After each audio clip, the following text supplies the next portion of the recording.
Good morning everyone. My name is Om Dwivedi and you are watching class 10th and 12th. यहाँ पर है आप सबके लिए बहुत ही बड़ी खुशखबरी।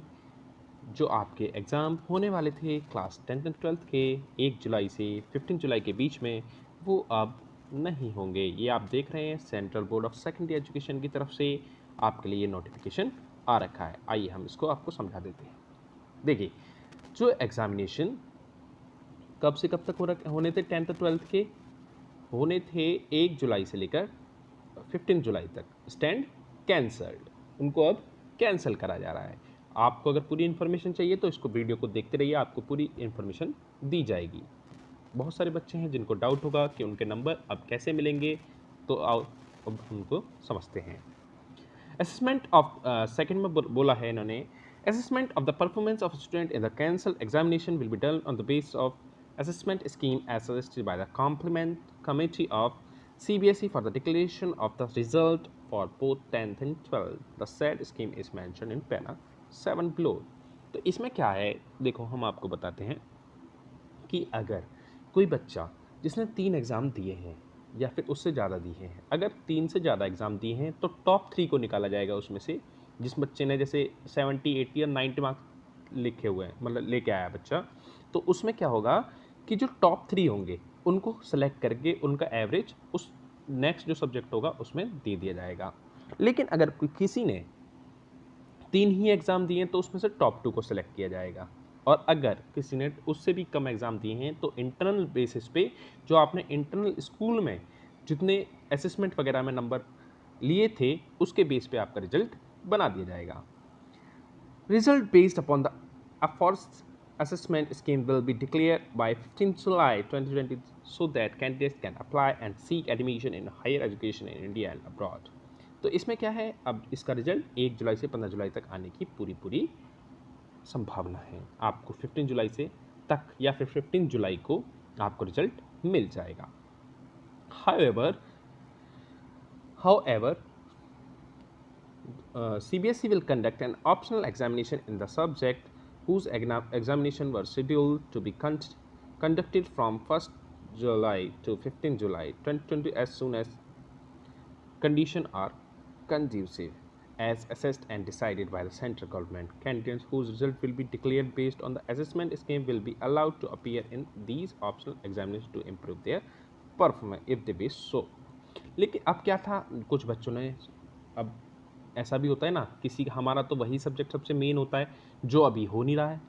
बहुत सारे बच्चे ऐसे होंगे जिनके सबसे फेवरेट सब्जेक्ट जो होगा उसी को नहीं हो रहा है, वही उसी का एग्ज़ाम। तो उन बच्चों के लिए ये क्या है, एक गोल्डन चांस है कि रिज़ल्ट आने के बाद भी आप उसमें अपना रिज़ल्ट दोबारा इम्प्रूव कर सकते हैं। किस तरीके से, उसके लिए ये जो बाद में जो एग्ज़ाम होंगे, जो अभी यहाँ पर इस पैराग्राफ में बोला गया है, ये देखिए, जब कंडीशन सही हो जाएंगी, जब जो एग्ज़ाम होगा उसमें आप अपने ऑप्शन से इसको पार्टिसिपेट कर सकते हैं इसके अंदर। For candidates in class 10 no further examination will be conducted. लेकिन ये केवल और केवल 10th क्लास वाले के लिए है, उनका जो ये रिजल्ट होगा वो फाइनल होगा। ये केवल किसके लिए है, 12th क्लास वालों के लिए।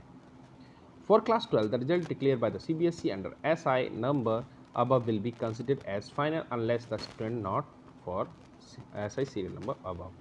तो अगर बच्चे जो 12th क्लास में हैं उनका भी रिजल्ट फाइनल माना जाएगा अगर वो आगे की साइड जो ऑप्शन आएगा उसके अंदर अपना फॉर्म अप्लाई नहीं करते हैं, और तो अगर वो इसी रिजल्ट को रखना चाहते हैं तो वो रख सकते हैं। ओके, नेक्स्ट, अब वो जो ऊपर लिखा था ना 7 पैरा में, क्या होता है, for the student both class 10th and who can complete examination their result will be declared based on their performance in examination. तो ये हम आपको पहले ही बता चुके हैं। लेकिन अब ये तो हमने आपको बता दिया, एक चीज़ हम आपको बताना चाहेंगे जो इस बार बच्चों के लिए बहुत ज़्यादा मेन है।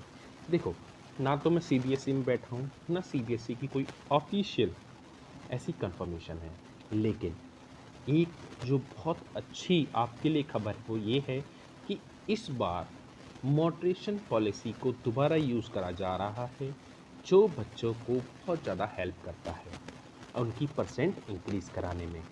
अब आप कहोगे ये क्या है, तो जो ये 2017 तक था एक मॉडरेशन पॉलिसी यूज़ होती थी बच्चों की परसेंट बनाने में। क्या होती थी? मॉडरेशन पॉलिसी यूज़ होती थी। अब पूछोगे ये क्या होता है?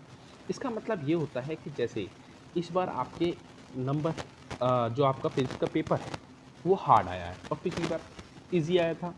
तो इसमें क्या होता है, एक मॉडरेशन पॉलिसी लगती है जिसके अकॉर्डिंग क्या होता है, इक्वल मार्क्स क्या है सारे सब्जेक्ट में हम बढ़ा देते हैं, जिससे कि बच्चे की परसेंट जैसे 89 है तो वो 95 तक पहुंच जाए, जिसकी 80 है वो 85 तक पहुंच जाए, क्योंकि based on the hardness and easiness of the paper.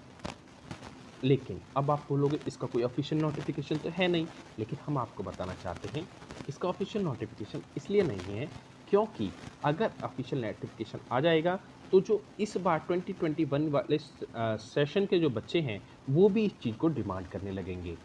लेकिन ये जो है, जो टीचर्स वगैरह हैं मेरे आसपास जो हैं जिनसे मैंने बात करी है, जो मतलब तो उनके लिए बोर्ड ने ये गाइडलाइंस लिखी थी कि जो मतलब जो इसके नंबर हैं वो मॉडरेशन पॉलिसी के अकॉर्डिंग होने चाहिए। ठीक है, thank you and have a nice day. बने रहिए हमारे साथ ऐसे ही लेटेस्ट न्यूज़ पाने के लिए।